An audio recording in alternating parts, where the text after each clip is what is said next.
Hello everyone, my name is George Isaiah Chavez III. I use they, them pronouns. I'm a sophomore here at KSU. I'm a modern dance major. And yeah, I'm excited. I started dancing not too long ago. It's been 4 years. I started dancing a little bit in middle school and then I stopped. And then I came to high school and started back dancing in the 10th grade. From then on, I was dancing in my high school's dance program. And then slowly I started to take outside classes. I started to go to Excel. And that's kind of really where I got most of my dance training. And so through that, that's how I sort of came to the decision that I wanted to study dance in college. I'll say in middle school, my memorable moment was probably I did The Lion King Jr. my 7th grade year, and I got a main role, and I was so excited. I played Mufasa, even though I only got to play him for the first act because he dies, of course. But that was really, really cool. That was kind of like a confirmation that, okay, maybe this is something that I want to do. And then in high school, my senior year was really special. I got to do an internship type thing with my dance teacher and got to help with preparing dance videos and dance lectures for COVID because that was happening. And so I got to choreograph, I got to help film tutorials on video, I got to costume design, I got to do a whole bunch of stuff. And yeah, the senior year was I was doing everything, yeah. When I first started dancing, I was really into the commercial world, which is more of dancing for an artist or music video or commercials. So I liked a lot of hip hop, I liked a lot of jazz, and I think just because of, I guess, the type of dancer I am, I took to that a lot easier. That was more acceptable to me and in my body and how I moved. So jazz and hip hop was my favorite in the beginning. And then as I came to college, it was ooh, this modern concentration, right? And so I didn't really know what that meant. And then I came here and I slowly started to love, I would just say the whole modern genre, basically. It's just so much freedom to express yourself. And yeah, just you can improv, you can do whatever you want. And I think that's slowly transformed into my favorite. But I like to do them all. There was a bit of a struggle when I first was making the transition to college. Of course, coming to a dance department where there's a vast array of dancers that come here, I knew that I was going to have to face the idea of self-defeat in the sense of okay, you're coming into a space where you're dancing with people who's basically, some of them have danced all their lives, some of them starting at 2 or 3 years old, right? And so here I am, just starting fresh to dance. And it was a little discouraging at first to kind of be here and accept that I take up space in a room with people that, have more experience than me, and realize that that doesn't lessen my value as a dancer, as a creative. And so that was something I really struggled with as well. And as far as my identity, that was another thing, kind of finding the intersection between my personal identity and how I want to portray myself as an artist was something that I just really started to figure out and get the hang of in college. Most of the times in classical ballet works or some modern works, there's defined male and female roles. And so because of my non-binary identity, that was something that I struggled with, it was okay, well wait, I can do both, right?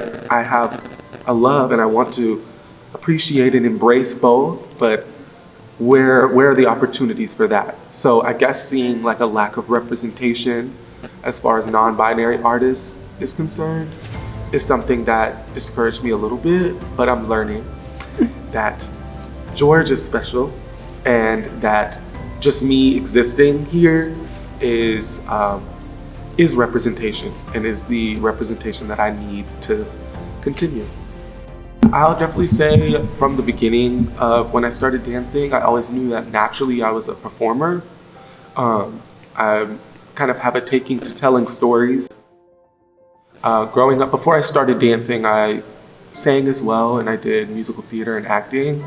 And so then when it came to dance, it was oh, how do I let these two things go? I've been doing them for so long. So I found when coming to dance that performing and being a natural performer is one of my strengths. I could say I'm doing pretty well. I guess my work ethic is another thing that makes me a great artist.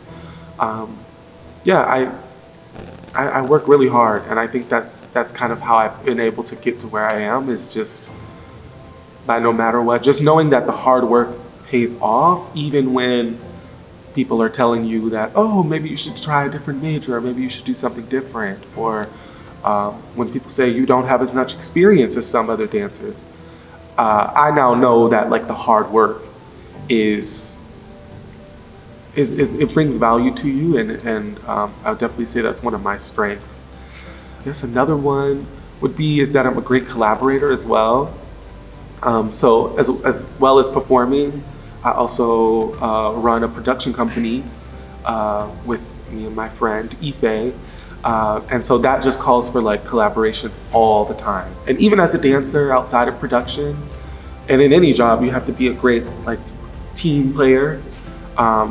But I feel like I'm a really good team player when it comes to dancing. I just collaborate with people really well. I love people, love communicating, love talking to people. So yeah, those are some strengths. I would definitely say mental health and physical health are probably two of the biggest like struggles you're gonna face as a dance major, or I feel like as any artist, because it is a physical and a mental battle and a mental, yeah, it's a challenge.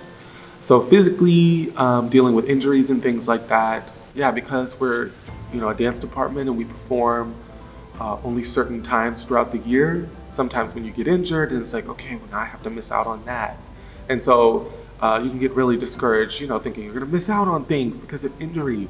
I also feel like the mental health aspect of that as well, like being injured physically also affects you mentally, especially for dancers, people who are moving all the time, to tell them, okay, you have to sit out for 6 to 8 weeks. And like, if you don't, you won't be able to dance again. And it's like, okay, I have to sit down for 6 to 8 weeks. Now I'm like out of a routine. Now I'm not able to really move and do what I love. And so that affects you mentally. And I know I've dealt with that before. And just on top of that, the balance of school and life and dance, it's constantly a juggle between the three. Dance does take up a lot of my life, which I love, but I guess like production as well is something that I just recently fell in love with. And even though it's dance related, it allows my like dancer side of me to kind of rest and for me not to think about dance, but to see it in a different manner. So last semester, I was able to take a step back and not dance in the fall show that we had, and I was able to be on production. And so being a part of the show and being a part of a process, but in a different way, production-wise, is something that I really enjoy, and I would love to do more. I also love hiking, especially when the weather allows. Traveling is another thing that I am starting to love. I think I'm a really chill person, so like just going anywhere with my friends and the people I love is like a hobby of mine. Hiking, listening to music, journaling is another thing that I'm getting into as well. And I draw a little bit. I wouldn't say I'm the best at it, but it's fun.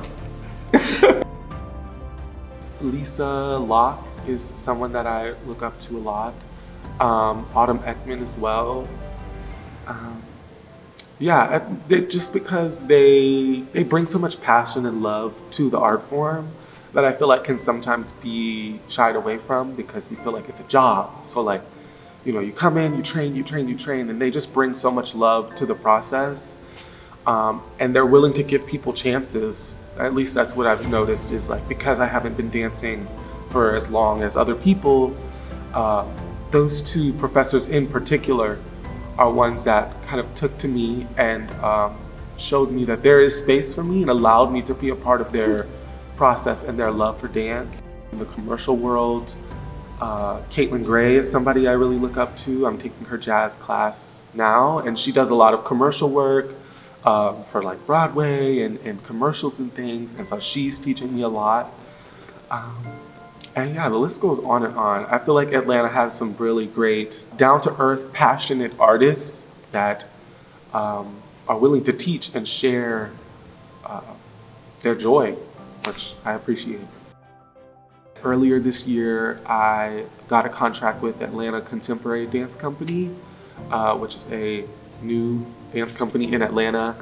And so I'm one of the founding members of it. And we have our show coming up the last week of March until April 2nd. So yeah, basically from here until May, it's just going to be performances after performances.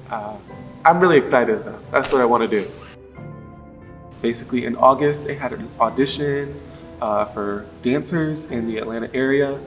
Originally, I was there to, I guess, be moral support for a friend that was auditioning as well. And I was kind of just there. I was interested, but I was more there for her. And so I auditioned and ended up getting a contract that day. It was like a whirlwind. It happened so fast. It was like audition and then they chose people. And then, yeah, like it was like, okay, now you're a part of this. And so one thing I've learned through being a part of the company is that it takes a lot of work, lots and lots of work. And it becomes like, it becomes a full lifestyle. And I think that's the moment that like I realized that like, okay, dance is really starting to pour into my life now. Before it was kind of like a hobby. It was like, okay, I'm going to school for it. I haven't booked any jobs. I'm not a part of any companies, but I'm doing it and I'm like working hard at it. And so when that happened, it was like, wow, okay, so now I'm in a contract with this company for a year or 10 months, right? And so now it's like, dang, I'm excited. I think because I've like proven to myself that I can do anything. And I think I had to come to that point first of like realizing that I can do everything that I'm dreaming of. I definitely want to continue performing in whatever aspect that is, whether it be dance or singing or acting. And just continue to grow my production company that I have with my friend and continue to uplift other artists' voices and help them navigate projects and creative direct. And yeah, that's kind of what I want to do, yeah.